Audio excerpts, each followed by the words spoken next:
Raghupati release হোৱাৰ পিছত এটা ফোন কৰা নাই নেক্সট আহিবতো তেতিয়া মই চাম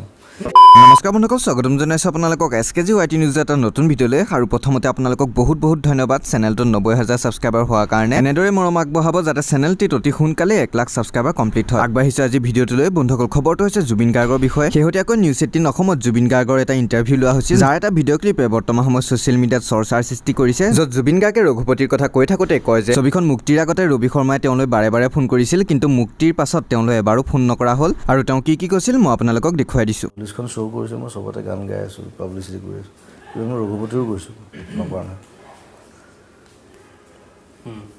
আৰু লগতে মানে আপোনাৰ খালি ৰঘুপতি ৰিলিজ হোৱাৰ পিছত এটা ফোন কৰা নাই মোক হয় নেকি এতিয়ালৈকে এটা মেছেজো নাই এটা ফোনো নাই কিন্তু ৰিলিজৰ আগে সদায় ফোন মেছেজ ঘৰত গৈছে ষ্টুডিঅ'ত গৈছে চ' একো নাই বাৰু নেক্সট আহিবতো তেতিয়া মই চাম এইটো কি হুংকাৰ নেকি আই এম ভেৰি ষ্ট্ৰেইট গতিকে দেখিলে ইয়াক লৈ বিভিন্নজনে বিভিন্ন কথা কৈছে মোৰ মতেতো জুবিন গাৰ্গে এইটো কথা নিশ্চয়কৈ ধেমালিভাৱেই কৈছে আপোনালোকে ইয়াৰ বিষয়ে কিভাৱে তলত কমেণ্ট কৰি জনাবলৈ নাপাহৰিব এই ভিডিঅ'টো ইমানেই যদি ভাল পালে লাইক শ্বেয়াৰ কৰিব আৰু চেনেলত যদি নতুনকৈ আহিছে ছাবস্ক্ৰাইব কৰিব ধন্যবাদ জয় অসম